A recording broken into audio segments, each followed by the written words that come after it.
Pete. And the question is, I want to be happy. How do I become happy? How do you become happy? It's funny that this question came up because I just read something and watched a lot of stuff on portrayed happiness.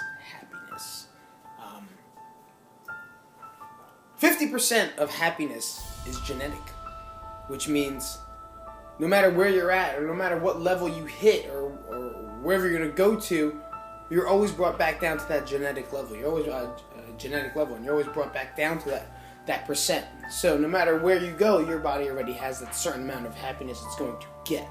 The other 10%, which surprised me, is stuff like money, cars, fame, social status, things of that nature. The other 40%, the only 40% is what you have control of. And you want to know what that is? It's activity. It's what do you choose to do with your life? That's 40%. And you know what bothered me is that I always thought when I was going through these things that I thought it was about material, and I thought it was about life, and I thought it was about money, and I thought it was about social status and being famous, and that's gonna make me happy. Having all those things is gonna make me happy. But you know what? I watch a lot of people out there. I know they have money, and I know they have fame, but they are not as happy as me. They are not as happy as the next person. I remember a time when I was growing up and I was in high school, and I didn't dress well. I dressed any way I wanted to. I just whatever I wanted. Of course, I was looking for attention. They say, "Hey, Pete, you do that because you want attention." Yeah, no shit. What kid doesn't want attention? What kid doesn't want to be recognized? What kid didn't want to be known or seen? That's what you were supposed to do. I remember my guidance counselor was like, when you grow up, you're not going to be like that. When you grow up, you're not going to dress that way. When you grow up, you're not going to act that way. When you grow up, you're not going to be that person. And you know what? I believed him. And I tried. And I put a suit on. And I went to college. And I got a corporate job. And I put my suit on and I listened to people tell me things that I really didn't want to do. Remember, he said, you wear two different shoes, Pete. When you grow up, you're going to look like a fool if you wear two different shoes.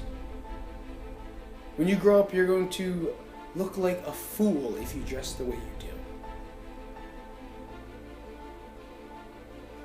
Because if you do those things, you're never going to be happy. Because you're never going to make money, you're not going to get a job, and you're not going to have security.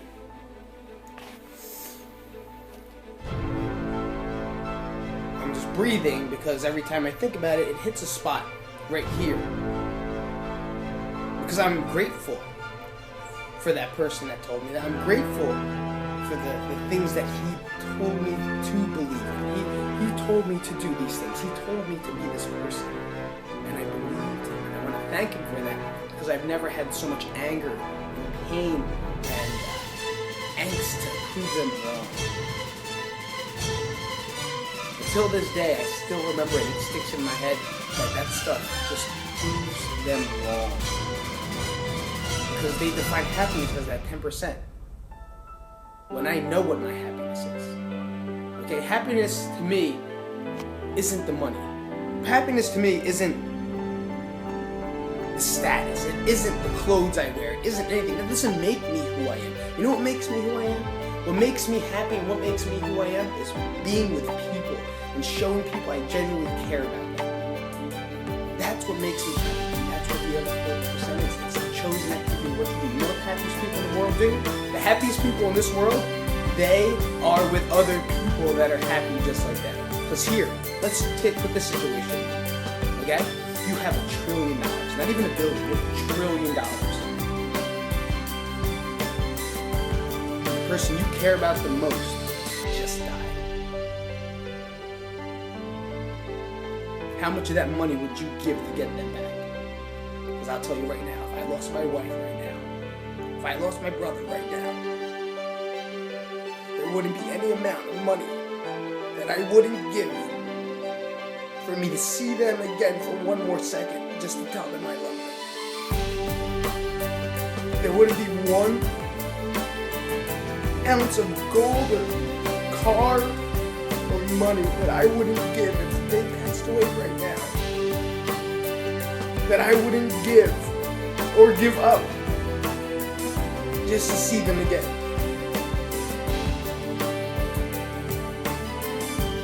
And this is just a thought. This isn't reality.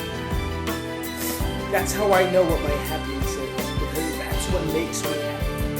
And that's what makes everyone happy. It's statistically shown that being with humans and having human interaction and being with other people and showing that you care for them. And that's one of the biggest regrets, number 2, is that they lost the friends and didn't stay in touch with the friends that they had. So if you're driving a Bentley, if you're got tons of money, you tell me that you wouldn't give all that up just to see the person you care for 1 more second. So what I'm telling you today is to start changing that mindset. Start reaching out towards people again. Start doing things involved with other people. Start doing things that you know you enjoy doing. Why do you think we like playing softball on the weekends? Why do you think we like going to Tough Mudders on the weekends? Why do you think we like playing flag football? It's not because it's competitive. It's because you're with other people doing things that you like to do with them, and it's making you happy. There's no price on that. There's no value on it. You can't pay for that. That's what happiness is. Happiness is interacting with like-minded people and staying with them and talking to them and making sure that you know that in case some shit happens to you, that you got someone to rely on. You have someone to watch your back and someone that understands you. That's what real happiness is. So you can take your dollar bills, you can take your cars, and you can take your shoes and the clothes you wear, and you can judge me for the clothes that I wear. But I'll tell you right now to that guy, I'm glad you did that, because you pushed me to become the man